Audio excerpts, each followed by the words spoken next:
जय हिंद बच्चों, स्वागत है अपने इस यूट्यूब चैनल पर। बच्चों, आज के इस वीडियो है कक्षा 12 के विद्यार्थियों के लिए शिक्षा शास्त्र यानी एजुकेशन के मोस्ट इंपॉर्टेंट क्वेश्चन लेकर आए हैं, जो यूपी बोर्ड 2025 फरवरी जो परीक्षा होगी यूपी बोर्ड की, उसके लिए मोस्ट इंपॉर्टेंट रहेगा। बच्चों देखो, नाम से लग रहा है शिक्षा शास्त्र, और यह एनसीईआरटी रहेगा और सभी बोर्ड की स्टूडेंट के लिए मोस्ट इंपॉर्टेंट रहेगा। देखो, शिक्षा से संबंधित ही इसमें क्वेश्चन पूछे जाएंगे। बच्चों देखो, क्वेश्चन को आप लोग को छोड़ना नहीं है, क्वेश्चन छोड़ोगे तो फेल हो जाओगे। सारे क्वेश्चन लिखना है, और जो क्वेश्चन नहीं आ रहे हैं उसके विषय में बना के पूरा जितने शब्दों में कहा है उतना शब्दों में आपको लिखना है। ठीक है, आप पास हो जाएंगे, कोई कठिनाई नहीं होगी। तो चलिए हम लोग देखते हैं पहला क्वेश्चन। क्वेश्चन है कि गुरुकुल शिक्षा प्रणाली में गुरु शिष्य के संबंध किस प्रकार थे। बच्चों, पहले जो है गुरुकुल शिक्षा जो प्रणाली होती थी उसमें गुरु और शिष्य का संबंध कैसा था। तो देखो, उत्तर देखेंगे, बहुत सरला है, शिक्षा शास्त्र बहुत सरला है। गुरुकुल शिक्षा प्रणाली में गुरु शिष्य के आपसी संबंध बहुत ही मधुर यानी बहुत ही मधुर तथा पिता पुत्र तुल्य होते थे, यानी पिता और पुत्र पुत्र के समान जो है होते थे गुरुकुल शिक्षा पहले के समय में। ठीक है भैया। अगला क्वेश्चन बच्चों, वैदिक कालीन शिक्षा के उद्देश्य बताइए। क्वेश्चन है कि वैदिक कालीन शिक्षा के उद्देश्य बताइए। कई वर्षों परीक्षाओं पूछे जा रहे हैं, ताकि बच्चों इसका उत्तर देखेंगे हम लोग। देखो, वैदिक कालीन शिक्षा जो है ब्राह्मण कालीन शिक्षा की अनुकृत थी, यानी ब्राह्मण से संबंधित थे, ब्राह्मण कालीन शिक्षा की अनुकृत थी। इस काल में शिक्षा के उद्देश्य इस प्रकार थे। पहला बच्चों, आध्यात्मिक विकास, यानी अध्यात्म जैसे शिक्षा दी जाती थी। अध्यात्म आप लोग समझते हो, आध्यात्मिक विकास। नंबर 2 है शारीरिक और मानसिक विकास। नंबर 3 बच्चों, चरित्र का विकास। और नंबर 4 जो है एकांतवास कर संयम और इंद्रिय निग्रह। और अगला नंबर है पारिवारिक तथा सामाजिक भावना का पोषण तथा समानता का पोषण। और तो ये थे बच्चों वैदिक कालीन शिक्षा। अगला क्वेश्चन देखिए हम लोग, जो है बौद्ध काल में स्थापित की थी 2 प्रमुख विश्वविद्यालय के नाम लिखिए, जो बौद्ध समय में हुए थे। बौद्ध आप लोग जानते हैं बच्चों, बौद्ध धर्म जिसके संस्थापक महात्मा बुद्ध को माना जाता है। ठीक है, गौतम बुद्ध को माना जाता है बौद्ध काल के जो संस्थापक थे, बौद्ध धर्म के जो संस्थापक थे महात्मा बुद्ध। तो कह रहा है यहाँ बौद्ध काल में स्थापित किन्हीं 2 प्रमुख विश्वविद्यालय के नाम लिखिए। तो बच्चों, बौद्ध काल के समय में 2 प्रमुख विश्वविद्यालय थे। पहला है नालंदा विश्वविद्यालय, जो बच्चों बिहार में है। ये जो है भारत का सबसे प्राचीन विश्वविद्यालय है, नालंदा विश्वविद्यालय। नंबर 2 है बच्चों, ये 2 है। नंबर 2 जो है विक्रमशिला विश्वविद्यालय। ठीक है, ये 2 विश्वविद्यालय थे बौद्ध काल में। चलिए भाइयों, अगला क्वेश्चन हम लोग देखते हैं। मध्यकालीन शिक्षा के मुख्य उद्देश्य का उल्लेख कीजिए। अगला क्वेश्चन जो है, जो लघुत्तरी क्वेश्चन है, मोस्ट इंपॉर्टेंट है। मध्यकालीन शिक्षा के मुख्य उद्देश्य के का उल्लेख करना है। चलिए इसका उत्तर देखिए बच्चों लोग। देखो, भारतीय शिक्षा के मध्यकाल को जो है मुस्लिम अथवा इस्लामी शिक्षा का काल कहते हैं। ठीक है, 712 ईस्वी में आप लोग जानते हैं मोहम्मद बिन कासिम, जो अरब का निवासी था, भारत पर आक्रमण किया था, जो कहाँ का था, अरब का था। तो यही कह रहा है, भारतीय शिक्षा के मध्यकाल में मुस्लिम अथवा इस्लामी शिक्षा काल कहते हैं। 712 ईस्वी से भारत पर मुसलमानों के आक्रमण आरंभ हुए थे, और जो है प्राचीन भारतीय शिक्षा प्रणाली को नष्ट करने का प्रयत्न आरंभ हो गया। ठीक है बच्चों। उसके बाद 1206 ईस्वी में भारत में मुस्लिम सत्ता की स्थापना हो गई। और आप लोग जानते हैं बच्चों, 1206 में मुगल वंश की स्थापना हुई थी। जहीरुद्दीन बाबर बाबर जो मुगल वंश की स्थापना किया था वही है। 1206 ईस्वी में भारत में मुस्लिम सत्ता की जो है स्थापना हो गई।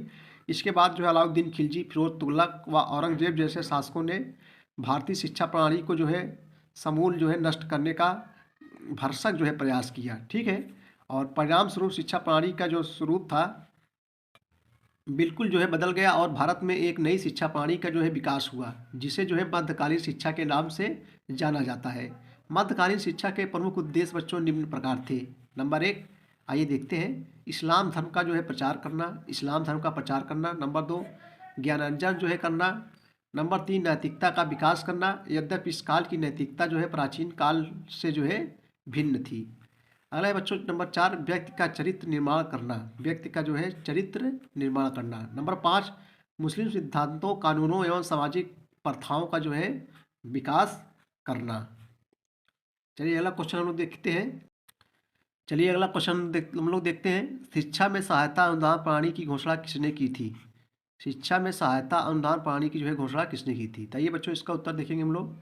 शिक्षा में सहायता अनुदान प्रणाली की जो है घोषणा चार्ल्स वुड ने जो है सन 1854 ईस्वी के घोषणा पत्र में जो है की थी। ठीक है, शिक्षा में सहायता अनुदान प्रणाली की घोषणा चार्ल्स वुड ने सन 1854 ईस्वी के घोषणा पत्र में जो है किया था। चलिए अगला क्वेश्चन देखेंगे हम लोग। सब इंपॉर्टेंट क्वेश्चन है बच्चों, बार बार परीक्षाओं में पूछे गए हैं। कोठारी आयोग को अन्य किस नाम से जाना जाता है? कोठारी आयोग को जो है अन्य किस नाम से जाना जाता है? आइए इसका उत्तर देखेंगे। देखो बच्चों, कोठारी आयोग को जो है शिक्षा आयोग के नाम से जाना जाता है। चलिए अगला क्वेश्चन देखेंगे। भारत में निरक्षरता दूर करने के लिए किस प्रकार की शिक्षा की आवश्यकता है? यानी निरक्षर मीन्स क्या था बच्चों? जो पढ़े लिखे नहीं होते हैं उसे निरक्षर बोलते हैं, जो पढ़ा लिखा होता है उसे साक्षर बोलते हैं। भारत में निरक्षरता दूर करने के लिए किस प्रकार की शिक्षा की आवश्यकता है? आइए इसका उत्तर देखेंगे। भारत में निरक्षरता दूर करने के लिए अनिवार्य प्राथमिक शिक्षा तथा जो है प्रौढ़ शिक्षा की जो है आवश्यकता है। प्रौढ़ शिक्षा की जो है आवश्यकता है। ठीक है। अगला क्वेश्चन है कि बनारस हिंदू विश्वविद्यालय के संस्थापक कौन थे? बहुत सरल है बच्चों, बनारस जिसको बीएचयू बोलते हैं, बनारस हिंदू विश्वविद्यालय के जो संस्थापक कौन है? तो बनारस हिंदू विश्वविद्यालय जो संस्थापक है पंडित मदन मोहन मालवीय जी हैं। पंडित मदन मोहन मालवीय जो है बनारस हिंदू विश्वविद्यालय के संस्थापक हैं। चलिए अगला क्वेश्चन देखते हैं बच्चों हम लोग। कई वर्षों परीक्षाओं में पूछा जा रहा है। देखो मोस्ट इंपॉर्टेंट क्वेश्चन है। गांधी जी के अनुसार शिक्षा के पाठ्यक्रम का जो है सामान्य विवरण प्रस्तुत कीजिए। या जो है महात्मा गांधी के शैक्षिक विचारों का जो है विवेचना पाठ्यक्रम के आधार पर जो है करना है। ठीक है। आइए बच्चों देखते हैं, बहुत कठिन है, बहुत सरल क्वेश्चन है। देखो गांधी जी आप लोग सबको जानते हो, बाबू जी के नाम जाना जाता है इन्हें। गांधी जी का विचार था कि बच्चों शिक्षा का जो पाठ्यक्रम ऐसा होना चाहिए जो केवल बौद्धिक विकास ही ना करे वरन बालकों को सामाजिक यानी समाज से संबंधित सामाजिक एवं भौतिक आप लोग जानते हो जो दिखाई देता है, भौतिक वातावरण से जो सामंजस्य स्थापित करे जिससे कि विद्यार्थी समाज के उपयोगी अंग बन सके और जो है आत्मनिर्भर रह सके, यानी अपने ऊपर निर्भर रहे। ठीक है। इस दृष्टि से गांधी जी ने किसी हस्तकारी या दस्तकारी के माध्यम से शिक्षा देने का सुझाव रखा और जो है क्रिया प्रधान पाठ्यक्रम की योजना बनाई और इन्होंने शिक्षा के पाठ्यक्रम में निम्नलिखित को सम्मिलित किया था। क्या क्या बच्चों? पहला है हस्त कौशल। देखो हस्त कौशल के अंदर का जैसे बागवानी, कृषि कार्य, मिट्टी का काम, काष्ठ शिल्प, चर्म शिल्प और जो है धातु शिल्प आदि को जो है सम्मिलित किया। हस्तकला जो हस्त माने हाथ होता है। ठीक है। हाथ का जो है कौशल। भाषाएं में जैसे मातृभाषा, प्रादेशिक भाषा, राष्ट्रभाषा। सामाजिक विषय के अंतर्गत जैसे इतिहास हो गया, भूगोल हो गया और नागरिक शास्त्र आदि। और सामान्य विज्ञान के अंदर जैसे विभिन्न वैज्ञानिक विषय, गृह विज्ञान, स्वास्थ्य विज्ञान आदि। शारीरिक शिक्षा में बच्चों से खेल कूद, व्यायाम, ड्रिल आदि। और उसके बाद गणित में जैसे अंकगणित, बीज गणित, रेखा गणित, नाप तौल आदि जो है। कला में जैसे चित्रकला, प्रकृति चित्रण तथा संगीत आदि। और चारित्रिक शिक्षा में जैसे नैतिक तथा सामाजिक सेवा कार्य आदि। ठीक है। चलिए थोड़ा बहुविकल्पी प्रश्न हम लोग देख लिया जाएगा। पहला क्वेश्चन आपके सामने है, व्यक्तित्व व्यक्ति के व्यवहार की एक समग्र विशेषता है, निम्न में से किसने कहा था? कि व्यक्तित्व व्यक्ति के व्यवहार की एक समग्र जो है क्या है? विशेषता है, निम्न में से किसने कहा था? तो बच्चों जो है खा हो जाएगा, वुडवर्थ ने जो है कहा था। अगला क्वेश्चन है, व्यक्तित्व गुणों का जो है समन्वित रूप है, यह कथन किसका है? कि व्यक्तित्व गुणों का समन्वित रूप है, यह कथन किसका है? बच्चों यह कथन जो है स्किनर महोदय का है। किसका?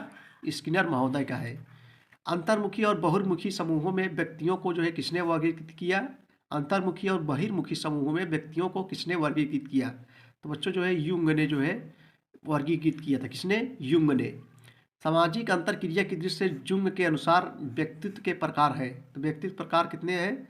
2 प्रकार के हैं। कितने प्रकार बच्चों? 2 प्रकार के। चलिए अगला क्वेश्चन देखेंगे।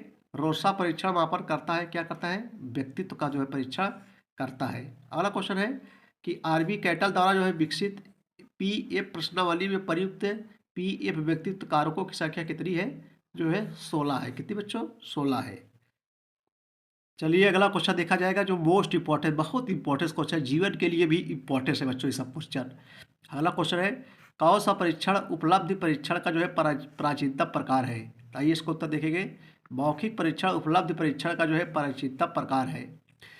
किस परीक्षा प्रणाली में विद्यार्थी प्रश्नों का उत्तर निबंध के रूप में देते हैं? किस परीक्षा प्रणाली में विद्यार्थी प्रश्नों का उत्तर निबंध के रूप में देते हैं? तो निबंधात्मक परीक्षण के अंतर्गत विद्यार्थी प्रश्नों के उत्तर निबंध के रूप में देते हैं। किस प्रकार के प्रश्नों हेतु विस्तृत उत्तर लिखे जाते हैं? ये क्वेश्चन देखो मोस्ट इंपॉर्टेंट है। किस प्रकार के प्रश्नों हेतु विस्तृत उत्तर, विस्तृत माने जो लॉन्ग क्वेश्चन नहीं होते बच्चों, वो मतलब किस प्रकार के प्रश्नों हेतु लिखे जाते हैं विस्तृत उत्तर। देखो कुछ प्रश्न ऐसे होते हैं जिनके द्वारा छात्रों के दृष्टिकोण, लेखन शैली, भाषा के ज्ञान तथा लेखन लेखन गति गति आदि को जानना होता है। ऐसे प्रश्नों के विस्तृत उत्तर लिखना आवश्यक होता है। निम्न सूत्र से क्या निकालते हैं? ये जो सूत्र है शिक्षा लब्धि बराबर ज्ञान आयु बटे वास्तविक आयु गुणे 100। इस सूत्र से क्या निकालते हैं? तो इस सूत्र से बच्चों शिक्षा लब्धि ज्ञात करते हैं। विश्वसनीयता और वैधता किस प्रकार के परीक्षा की मुख्य विशेषता है? तो विश्वसनीयता और वैधता वस्तुनिष्ठ जो वैकल्पिक प्रश्न होते हैं, वस्तुनिष्ठ परीक्षणों का जो है मुख्य विशेषता है।